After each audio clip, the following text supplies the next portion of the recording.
Epístola Universal del Apóstol Pedro, capítulo 2. El apóstol nos pide desechar toda malicia, todo engaño, toda hipocresía, toda envidia y todas las detracciones que son murmuraciones. Debemos de establecer como principio en la vida cristiana el desechar todo lo que no venga de Dios. En Él no hay engaño, en Él no hay hipocresía, en Él no hay envidia, en Él no hay murmuración. Y más bien debemos de aprender a desear ese fervor por buscar el alimento, así como un niño recién nacido se pega en el seno de una madre, ansioso por suplir su hambre, su necesidad. El apóstol Pedro hace un símil de un niño desesperado por su alimento. Así debemos de ser nosotros, desesperados por la palabra de Dios, que es esa leche espiritual no adulterada. ¿Por qué dice no adulterada? Porque a la Biblia no la podemos catalogar en el mismo estatus de los millones y millones de libros que han existido en esta tierra. La Biblia es el libro de Dios por encima de cualquier otro libro, por más sagrado que se llame. Por eso se le llama la leche espiritual no adulterada. No hay nada más eficaz, más puro que la leche materna. Por más suplemento, por más nutrientes que tengan estas leches que conocemos en los mercados de tarro, no puede suplir la leche materna. La leche materna es el alimento más puro. Así es la palabra de Dios. Por eso tenemos que ser hombres de la palabra, mujeres de la palabra, que piensen la palabra, que hablen la palabra, que ministren la palabra, que mediten la palabra diariamente. Y así poder crecer para salvación. En Juan 5:39 dice: escudriñad las Escrituras, porque ellas dan testimonio de mí, y en ellas encontraréis la vida eterna. Y así poder gustar la benignidad del Señor. En el verso 4 vemos lo siguiente: acercados a Él piedras vivas. Bueno, en la versión traducción viviente dice: ahora ustedes se acercan a Cristo, quien es la piedra viva principal del templo de Dios. A esta piedra se le llama la piedra angular, que es la que recibe todo el peso de la edificación. Por eso Él es la piedra, Él es la roca de la iglesia. No está basada en un hombre. Acercados a Él, que es piedra viva. Y es cierto, fue desechada ciertamente por los hombres, pero para Dios era la piedra escogida y preciosa. Qué hermoso saber que estamos en ese fundamento. Vosotros también como piedras vivas. Por eso dice aquí en la traducción viviente: y ustedes son las piedras vivas con las cuales Dios edifica su templo.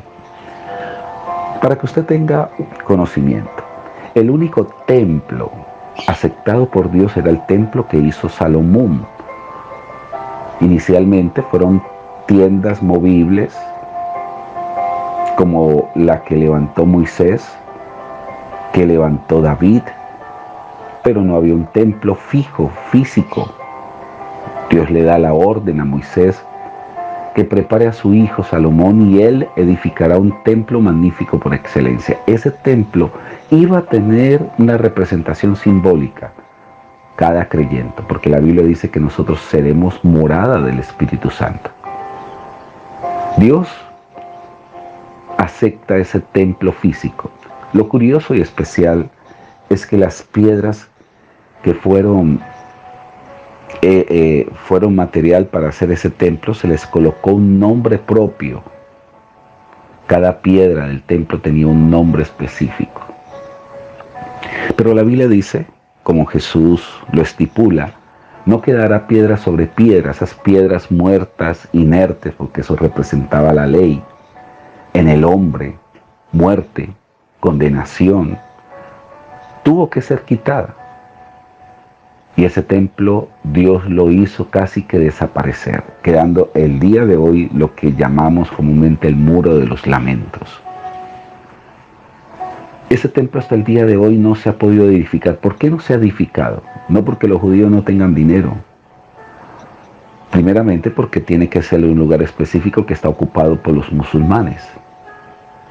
Y segundo, porque está en este momento activo las piedras vivas de la iglesia. Cada persona redimida es una piedra movible, donde está la gloria de Dios puesta en el corazón de cada hombre que ha sido redimido por la sangre de Cristo. En otras palabras, usted y yo llevamos la gloria donde vamos. Ya la gloria no está estática en un lugar como le pasaba al templo en Jerusalén. Ahora esa gloria se manifiesta a través de personas que han sido redimidas, compradas a precio de sangre. Amigo y amiga, usted que me está escuchando, usted que recibió al Señor Jesucristo, usted y yo somos piedras vivas. Sed edificados como casa espiritual, eso es la iglesia, y sacerdocio santo, para ofrecer sacrificios espirituales. Hay muchos sacrificios espirituales, aceptables a Dios por medio de Jesucristo, por lo cual también contiene la Escritura: he aquí pongo en Sión la principal piedra del ángulo. Cuando dice pongo en Sión, es que en el templo de Jerusalén hay una piedra principal, se llama la piedra del ángulo, y lo especial es que esa piedra está allí en medio de la mezquita de Omar. Si usted tiene la oportunidad de entrar o de ver en fotos la mezquita de Omar, lo que se le llama la mezquita de la roca, por eso se llama roca, porque aquí en la mitad que está la piedra de Oret, se le llama la piedra angular, dando representación a la persona de Jesucristo. Y aquí pongo en Sión la principal piedra del ángulo, escogida, preciosa, en el cual el que creyere en él no será avergonzado. Para vosotros pues los que creéis, él es precioso, pero para los que no creen, la piedra de que los edificadores desecharon ha venido a ser la cabeza del ángulo, y piedra de tropiezo y roca que hace caer. Porque tropiezan en la palabra, siendo desobedientes, a lo cual fueron también destinados. Hay personas que por causa de su pecado no quieren recibir a Jesús, no quieren ese compromiso de cambio porque contemplan y no quieren desprenderse de eso malo que hacen. Y lo que están haciendo es desechar la gracia transformadora. No le dan la oportunidad al Señor que Él puede hacer cosas grandes en su vida. Lo peor que puede hacer un hombre es desechar a Cristo, porque es el único medio de salvación, es el único medio aceptable. Dios no acepta religiones, Dios acepta la piedra principal que es Jesús. Y a esa iglesia Dios le llama el pueblo de Dios escogido. Mas vosotros sois linajes, así como Israel fue escogido para ser linaje. Nosotros, la iglesia, somos real sacerdocio, nación santa, pueblo adquirido por Dios, para que anunciéis las virtudes de aquel que os llamó de las tinieblas a su luz admirable. Aquí hay algo especial. Es que el sacerdocio bajo la ley era simplemente un sacerdocio y los reyes tenían otro oficio de gobernar. En Melquisedec, que era rey y sacerdote a la vez, en Jesucristo fue recuperado nuevamente ese sacerdocio para siempre, bajo el orden de Melquisedec. Y bajo ese sacerdocio es que está esta consigna del verso 9. Vosotros sois linaje escogido de Dios. Dice real, aquí está el rey. Sacerdocio, los dos oficios a la misma vez, en un solo paquete. Y nos llama nación santa, pueblo adquirido por Dios, que tiene un fin: anunciar las virtudes de aquel que nos llamó de las tinieblas a la luz admirable. La Biblia dice en el libro de Efesios 5:8, éramos tinieblas, no que estábamos en tinieblas, sino que éramos. Esa era nuestra naturaleza. Pero ahora somos luz en el Señor. Y Pedro aquí acaba de complementar. Dice, luz admirable. Vosotros que en otros tiempos no erais pueblo, hablando respecto a la iglesia, pero que ahora sois pueblo de Dios, que en otros tiempos no había alcanzado misericordia, pero ahora han alcanzado la misericordia. Vivid como siervos de Dios. En este verso 11 dice, amados, yo os ruego como a extranjeros y peregrinos, que os abstengáis de los deseos carnales que batallan contra el alma, manteniendo buena vuestra manera de vivir entre los gentiles, para que en los que murmuran de vosotros como de malhechores, glorifiquen a Dios en el día de la visitación, al considerar vuestras buenas obras. Por causa del Señor sométase a toda institución humana, ya sea rey como superior, ya los gobernadores como por enviados para castigo de los malhechores y alabanza de los que hacen bien. Porque esta es la voluntad de Dios, que haciendo bien hagáis callar a los ignorantes, a los hombres insensatos, que actuemos como libres, pero no como los que tienen la libertad como pretexto para hacer lo malo o para pecar, sino como siervo de Dios. Y aquí Pedro insta a la iglesia a honrar a todos, amar a los hermanos, temer a Dios, honrar al superior, al rey, al presidente. Criados, está sujeto a todos los amos, no solamente a los buenos y afables, sino también a los difíciles de soportar.